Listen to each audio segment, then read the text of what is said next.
김정은 총비서가 참가하는 회의를 열어가지고 거기서 뭐 특대형 부패라고 터뜨린 건 그걸 또 노동신문이나 모든 데 보도한 건 최초의 일입니다. 뭐 사단장 하나 하는데 10만 달러, 군단장 하는데 뭐 50만 달러. 비리 수준이 아니지 않습니까? 김정은은 안중에도 없어진 겁니다. 이거는 최초의 구태타입니다.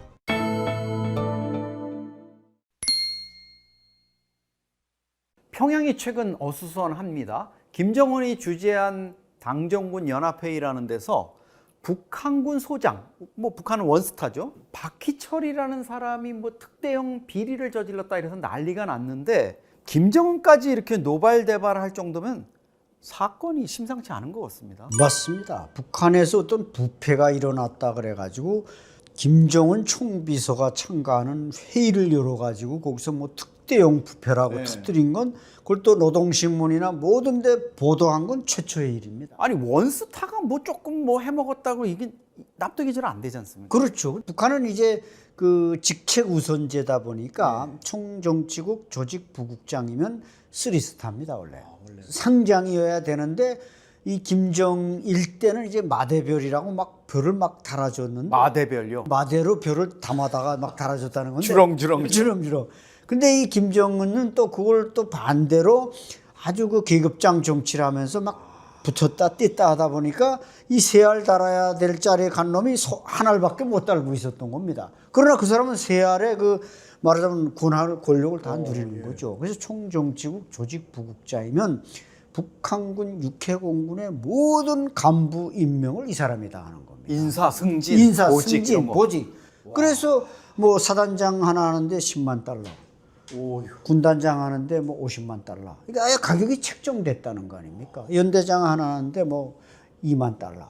주민들은 상상도 할 수 없는 금액인데. 주민들은 그죠? 상상도 할 수 없는데 그동안 그러니까 이 선군 정치하고 고난행군 겪으면서 이 군부가 가장 부패의 소굴이 돼버린 겁니다. 이권 같은 게 이권 모든 걸 뭐 외화벌이다 뭐이다 이 권력기관 군부나 보위부나 안전성이 다 해먹지 않습니까? 그러다 보니까 이게 군부가 부패의 아성이 되면서 동시에 김정은 그 세습 체제를 위협하는 무서운 또 지하 세력이 돼버린 겁니다.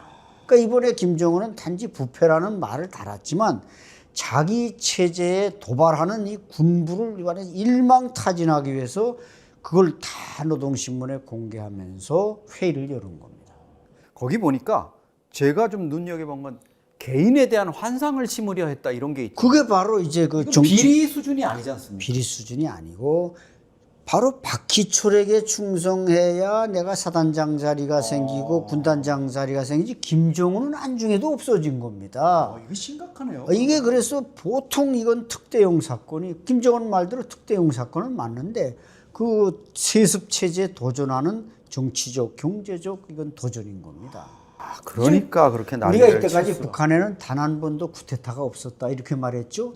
이거는 최초의 쿠데타입니다. 제가 볼 때는. 그럴 수 있겠네요. 예. 장성택 때도 약간 그런 거였지 않습니까? 겉으로는 비리인데 내부로는 나를 뭐 일본 동지로. 맞습니다. 그때도 그 돈이 군부 제2경제 돈 다 그 김정남의 돈 그거 다 장성택 밑으로 모이니까 결국 이걸 총살하지 않으면 안 된 상황까지 갔는데 이번에 박희철 사건은 바로 군부 내에서 오랫동안 유지되어 온 기득권을 그 기득권이 부패뿐만 아니라 체제에 도전하는 이 총끝을 글로 돌리는 결과이기 때문에 김정은이 저렇게 발작을 일으킨 겁니다. 박희철이 지금은 이 세상 사람이 벌써 아니겠네요. 아닐 가능성이 높고 아마 강권종합군관학교 뒷마당 그 사격장에 가서 처형됐을 것입니다. 그 내용은 이제 처형하고 나서 장성택처럼 뭐 사진을 공개한다든지 그 장성택의 군사재판도 그 처형하고 나서 그걸 다 공개한 거 아닙니까? 박희철은 이 세상 사람이면 아닐 가능성이 높죠. 그러니까 뭐 김정은이 발끈하는 그 군부 핵심 총정치국에서 또 조직 부서에서 그런 일이 있는데 이게 위에뿐만 아니라 북한군 밑에도 뭐 그게 만성화돼 있는 것 같아요. 얼마 전에 철원 지역 중부정선으로 기승한 북한군 병사도 상납하는 게 지겨워서 뭐 위에다 상납 안 했더니 왕따 시키고 괴롭혔다 이러는데 예전에 북한군에 복무하실 때도 그런 구조가 있습니까? 북한군에?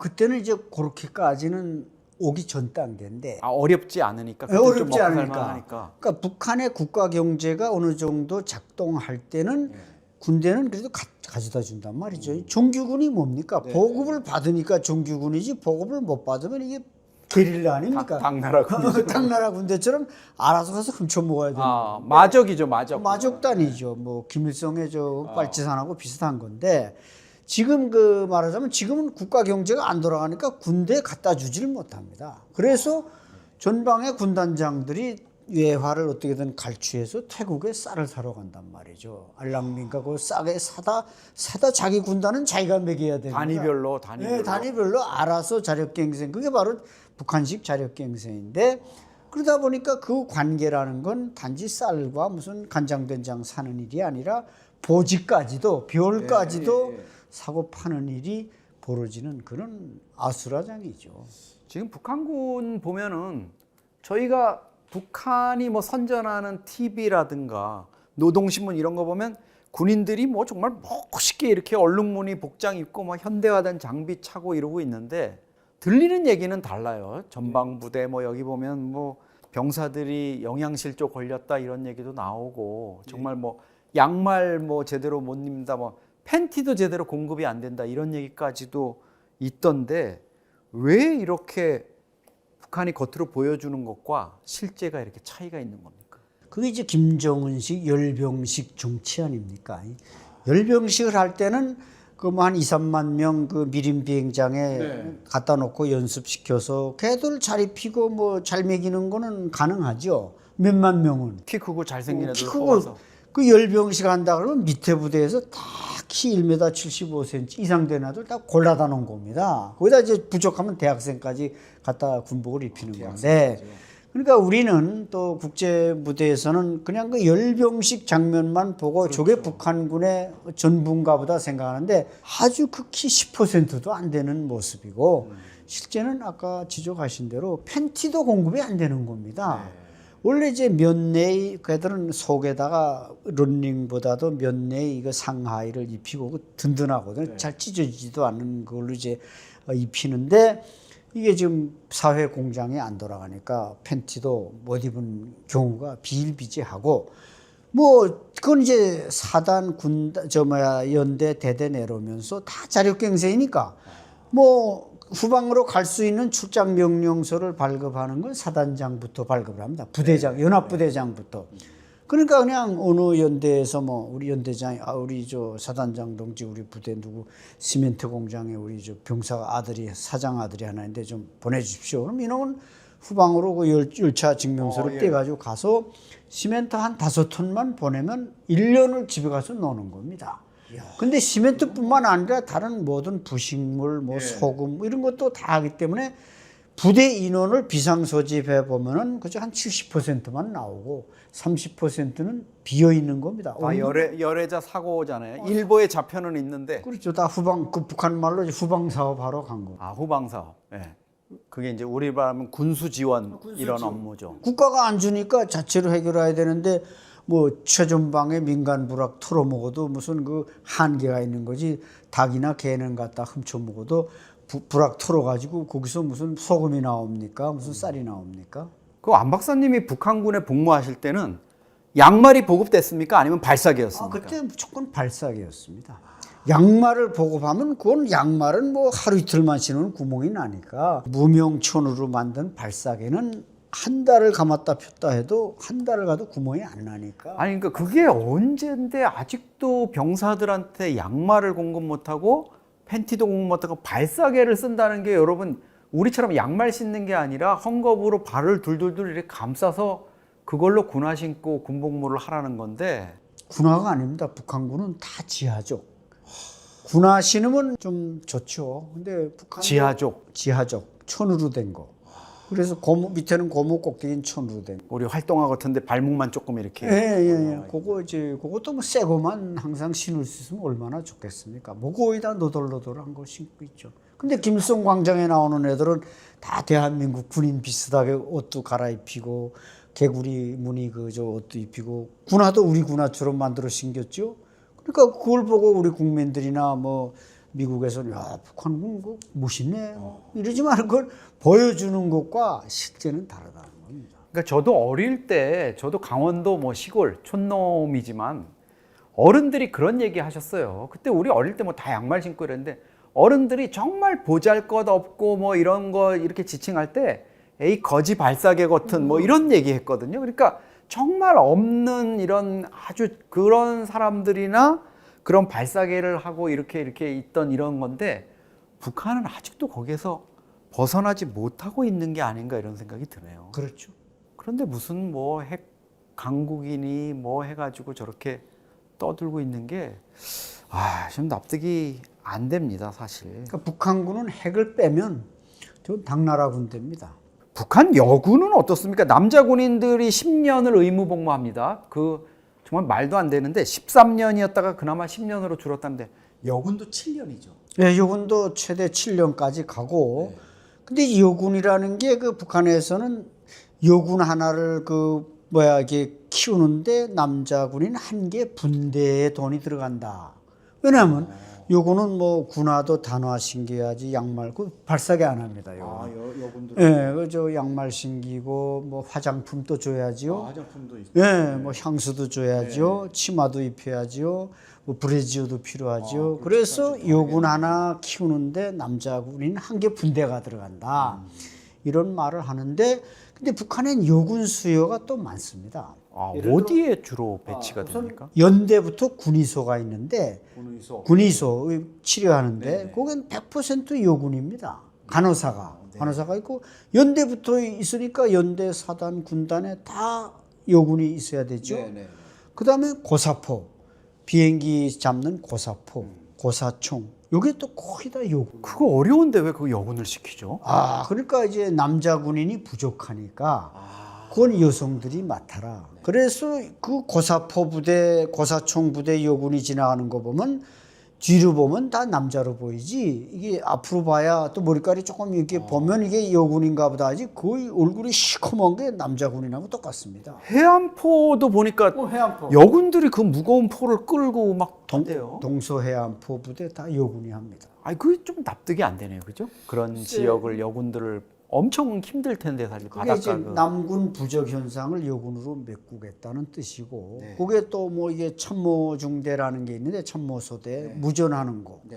거기는 또 이제 우리보다는 이 통신 기술이 열악하니까 뭐 무전수, 교환수 이거 다 여군이 해야 되기 때문에 여군이 우리보다 한 두세 배는 많습니다. 상황이 이런데도요. 사실 북한 주민들도 뭐 마찬가지입니다. 군이 그 정도니까 민간은 오직 하겠습니까?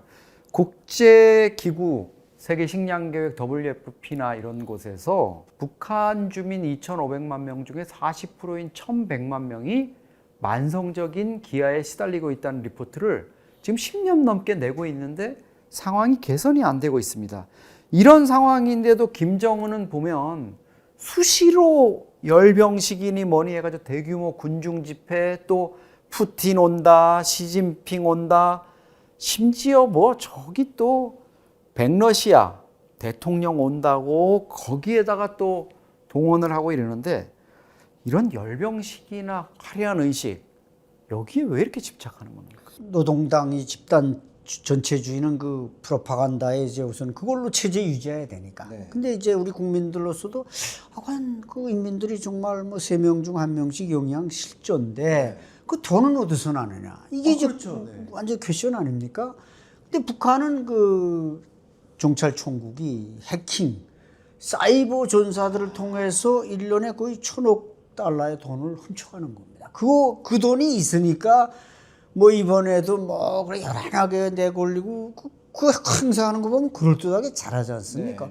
그 돈이 들어가야 행사가 되지 돈 안 들어가고는 행사가 안 되거든요. 물론 거기는 뭐 가수 인민배우 뭐 김옥준이 불러오는데 뭐 돈 한 푼 안 주고 와서 노래하라 그러면 노래 그렇긴 하죠. 뭐.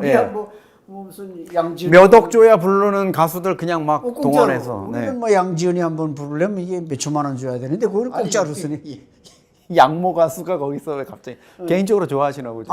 최고로 좋아하고 또 예. 우리 통일 행사 때 자주 모셔가지고 이번 탈북자의 날에도 양지은 가수가 했는데 탈북민들이 그냥 너무 좋아하는 겁니다. 그러면 상당히 좀 재능 기부 형태로 많이 그래도 했겠네요. 아마 이번 공연은 좀 재능 기부가 상당히 차지하지 않았나. 교통비만 주고 그냥 오지 않았나.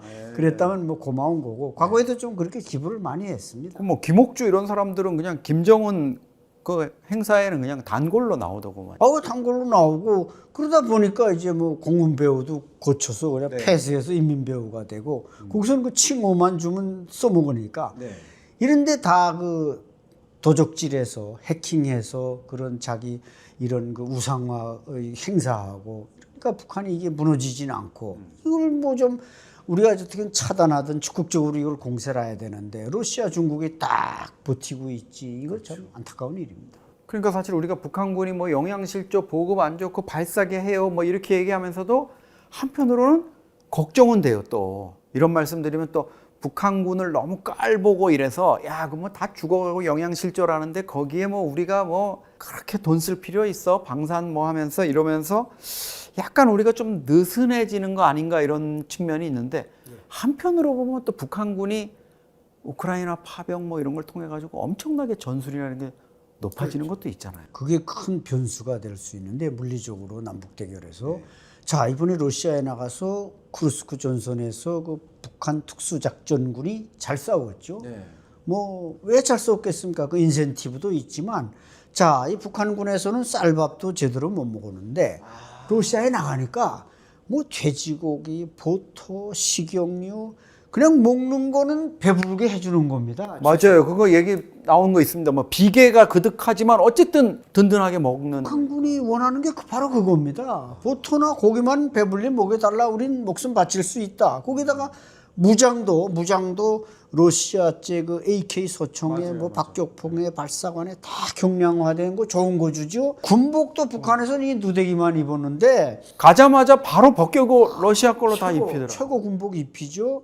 이러니까 이제 우리가 이제 아까 말씀하신 그 앞으로 전쟁이 일어나면 북한군도 갑자기 돼지고기 버터만 먹이면 이 용감하게 싸울 수 있다는 거죠. 이걸 우리가 관찰해 봐야죠. 북한군은 무조건 발사하게도 하는 이런 거지 군대다 이렇게만 보지 말고 저 군대도 잘 먹이면 잘 싸운다. 이게 러시아 전선에서 입증이 됐다는데 변수가 있는 겁니다. 그렇죠. 안 박사님께서 근무하시던 부대를 포함해가지고 최근에 이 전방부대에서 뭐 김정은의 대남 적대 때문에 그렇겠지만 철책, 그다음에 고압선, 지뢰, 뭐 난리가 아닌데 군사분계선에 연해가지고 이제 최근에 전술도로 닦고 있다 이런 얘기까지 나와서 야 이게 북한군이 뭐가 심상치 않다 이런 얘기 나오거든요. 북한 도발하는 거 아닙니까 이러다가? 근데 제가 볼 때는 이게 국경선으로 선언했는데 이게 군사적 목적이 아닌 국경선이다. 그렇지만 국경선을 완전히 군사화 요새화한단 말이죠.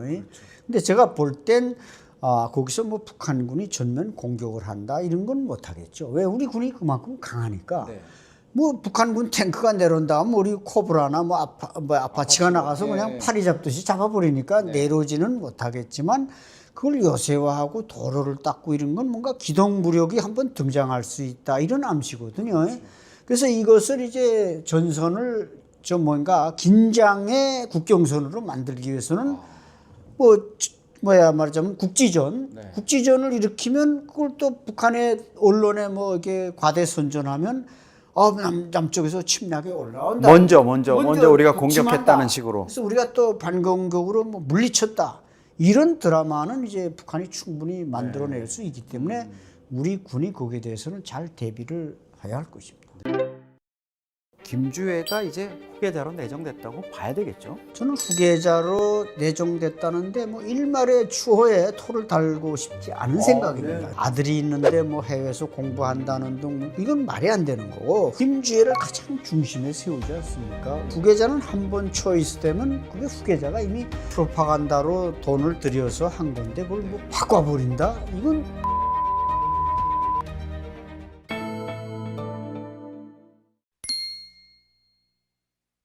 네, 안찬일 박사님 모셨습니다. 우리 시각으로 보면 정말 어처구니가 없지만 북한은 지금 무려 80년 동안 김일성, 김정일, 김정은 할아버지, 아버지, 손자가 지금 줄줄이 해먹고 있습니다. 이제 4대 세습, 주회까지 나서고 있는데 말도 안 되는 이 세습 과정, 망한다 하는데도 버텨올 수 있는 이유, 이게 뭡니까? 북한은 경제적으로 이제 89년, 90년 동굴압파 사회주의가 무너질 때 북한은 똑같이 경제적으로는 무너졌습니다. 다만 이제 지적하신 그 세습 체제가 이게 잘 다져오다 보니까 정치적으로만 안 무너진 거죠. 그래서 이제 경제적으로 무너질 때가 다가오는데 또 러시아가 이게 수혈의 주사바늘 갖다 꽂았단 말이죠. 그러니까 러시아 푸틴이 아주 나쁜 놈입니다. 전쟁해서도 나쁘지만 김정은을 저렇게 살려주니까 정말 저는 나쁜 놈이라고 생각하는데 어쨌든 그 세습 체제라는 게 이제 북한의 그 정치 문화와 관계되지 않습니까? 그렇죠. 네. 이게 자유민주주의를 전혀 경험하지 못하고 천황제와 봉건제 뒤에 이 세습 체제가 들어섰고 거기다가 이제 김일성이 일찍이 또 김정일을 키웠고 사실은 김정일도 이 세습은 별로 안 좋아했답니다. 자기가 세습 체제, 이 투톱 체제를 해보니까 갈등이 많아서 안 하려고 그랬는데 제가 또 일찍 죽다 보니까 김정은으로 왔는데 그걸 또 반면 교사로 삼아서 김정은은 지금은 4대 세습을 너무 일찍 시작하는 겁니다. 저렇게 되면 이게 뭐 군부서 반대하지 않느냐 뭐이냐 뭐 논란이 많지만 이미 북한은 74년부터 반세기 전부터 그런 투톱 체계의 쌍두마차의 지배 정치 문화에 익숙이 돼 있다. 이게 참 통탄할 일이죠. 최근에 보면은 7.27이죠. 예. 북한이 얘기하는 전승절 휴전협정 체결 73주년에 보면 김주회가 공식 행사에 김정은과 나란히 등장했습니다. 그리고 뭐 일부 시책에 관여한다 이런 국정원 판단도 있고요. 4대 세습 김주회가 이제 후계자로 내정됐다고 봐야 되겠죠. 예, 아마 제 주장으로서는 뭐 우리 이 박사님도 저하고 비슷한 것 같은데 저는 후계자로 내정됐다는데 뭐 일말의 추호에 토를 달고 싶지 않은 생각입니다. 일부는 뭐 아들이 있는데 뭐 해외에서 공부한다는 등 이건 말이 안 되는 거고 후계자는 한 번 초이스 되면 그게 후계자가 이미 다 그만큼 프로파간다로 돈을 들여서 한 건데 그걸 뭐 바꿔버린다? 이건 오히려 북한에서는 있을 수 없는 일이죠. 그래서 그만큼 이번 전승절에 무슨 그 하루에 이제 3바퀴를 도는 것 같은데 김정은이가 뭐 중국인민지원군 거기까지 돌아오는데 맞습니다. 김주회를 가장 중심에 세우지 않습니까? 우측에 조용원, 좌측에 박태성, 그다음에 김정은, 주에 이설주. 이 모든 권력의 포스트의 포스트입니다. 김주회가 지금 김정은과 함께 골프를 열심히 배우고 있다. 왜? 골프를 배운다고요? 왜냐하면 이제 트럼프와 미국과 이제 정상회담 할 때 만에 하나 해외 나가든 뭐 북한으로 트럼프를 초청하든 그 트럼프 부부와 김정은이 설주를 데리고 나가지 않고 이 주회를 데리고 나가서 골프로서 이제 국제 외교를 하겠다. 이런 얘기까지 들려오는 거 보면은 그게 뭐 추호에 토를 달 수 없지 않냐. 트럼프가 이방카 데리고 다니듯이 데리고 김주회 데리고 김주회가 그러면 탱크도 운전하니까 뭐 카트 운전은 일도 아니겠네요. 카트는 뭐는 쉬운 줄 못 끼고 키가 이렇게 쑥쑥 크는 게 북한에서는 그 세습자나 이런 그 핵심 멤버들은 학교를 안 가거든요. 집에서 자체로 공부하고. 그 우리 뭐 홈스쿨링 비슷한. 홈스쿨링 하기 때문에 공부는 안 하고 뭐 그저 공부하는 채 하다가 나가서 골프 치고 하니까 그렇게 키가 크지. 이게 제대로 가서 집단 생활하면 키가 안 큽니다. 북한에서는. 김주회가 실제로 북한의 최고 지도자가 될 수는 있는 겁니까? 그러니까 아까 말씀드린 하부 구조, 경제가 보장이 되면 김주회가 지도자 되는 데는 저는 문제가 없다고 봅니다. 하부 구조가 형성이 돼서 거기서 밀어 올리면 상부 구조가 탄탄한데 문제는 경제가 폭삭 무너지는 상황에서는 그건 실패하는 4대 세습이 되겠지만 그래서 김정은이 고심이 있는 거죠. 경제를 러시아에만 의존하지 말고 중국에도 의존하자. 그래서 시진핑 주석이 얼마 전에 왔다 가지 않았습니까? 평양 와서 근데 조건이 뭐 두만강 동해 출애권 내놓으라 그러지 뭐 요구 조건이 많아서 아마 그 대신 이제 시진핑이 북한의 핵은 용인하겠다. 4대 세습도 용인하겠다. 이런 아마 고차원적인 딜이 있었던 문화인데 이렇게 양대 강국이 북한을 밀어주면 4대 세습은 저는 크게 문제는 없지 않나. 북한 워낙 그렇게 봉건제로 유지돼 가니까 북한 주민들은 뭐 머리만 들었다면 칼로 치니까 누가 머리를 드냐 말이죠. 이번에 그 박이철 총정치국 조직부국장 사건도 그만큼 중간 이상 간부들이 돈에 의해서 결탁하고 연대하고 하니까 이게 세습에 이게 문제가 되는 겁니다. 그리고 두 개 국가론도 마찬가지입니다. 이 두 개 국가론의 핵심은 세습이 안 될까 봐 왕조를 지키기 위해서 두 개 국가론입니다. 안 박사님이 그 군복무 하시던 청년 시절 그때도 북한은 김일성 시절인데 그때도 그렇게 수령 숭배 뭐 이게 다 국권이 체제가 갖춰져 있었나요? 막 세뇌하고 이런 거? 아, 그렇죠. 제가 군에 입대하고 몇 년 만에 김정일이 등장하는데 그 김정일을 가장 먼저 부각시킨 게 군부입니다. 북한 군부가 김정일을 부각시켰고 뭐 김정은 때도 그렇고 지금 김주애도 그렇고 뭐 박정천 원수가 저 주애 앞에 와서 무릎을 꿇지 않습니까? 탱크 뭐 13살짜리 애가 탱크 mon다고 쇼를 하고 까불고 있는데 이 군이 그래도 세습을 지지한다 하면서 그 정치 문화를 그렇게 세습 체제를 홍보하다 보니까 뭐 어쩔 수 없습니다. 총대 맨 놈들 뭐 별다른 놈들도 다 그게 아부해야 그 별을 유지하니까 그게 뭐 거역하는 자 살아남을 수 없죠. 김일성한테 뭐 이렇게 이의 있습니다 이게 안 되는 거예요. 아, 그렇죠. 전혀 안 되고 예를 들어 현영철 인민무력부장 총살당하지 않았습니까? 졸다가 졸다가도 졸았지만 또 핵심적인 게 있답니다. 몇 믿을 만한 사람 앞에서 김정은이 지시 자꾸 내려오는데 너무 엉터리가 내려오니까 한마디 딱 했는데 야, 이거 젊은 장군하고 이래먹기 힘들어 못 살겠구나. 요 말을 했다는 겁니다. 그건 뭐 혼잣말식으로도 그렇죠. 혼자 중얼거리는데 그게 바로 그게 정상적이면 사실 있을 수 없는데 우리가 사회생활, 직장생활 하다 보면 갑자기 누가 얘기하면 그런 경우 있습니다. 야, 쟤 미친 거 아니야? 이 대목에서 저런 얘기를 해? 뭐 이런 게 그렇죠. 있고 조용히 또 사라지기도 하고 그렇죠. 그러는데 그러면 박사님도 실제로 김일성이나 북한 체제 선전을 그대로 믿으셨어요? 남쪽보다 더 잘 산다 뭐 이런 것들? 잘 산다는 건 잘 안 믿게 제가 지피근무를 하니까 국군은 헬기가 하루에도 한 5-6대가 다닙니다. 부식 공급하러 오는데 거의 일주일에 한 번씩 옵니다. 부식 트럭이 트럭이 올라오는 겁니다. 그러니까 우리는 그걸 다 무슨 트럭이 몇 시에 올라와서 몇 시에 내려가 그걸 다 보고하는 게 그 지피 근무 요원들은 이게 정찰국 소속 부대입니다. 근데 얼마나 그 체제가 엉성하냐면 한 번은 인민무력부장이 헬기 뜨니까 전선에다 이제 통보가 내려오는 거죠. 누구도 총 쏘지 말라. 근데 보병의 그 고사총 중대의 그 젊은 소대장이 그 졸다가 그 통보를 못 받아가지고 인민무력부장의 헬기가 지나가는데 거기다 고사총을 발사한 겁니다.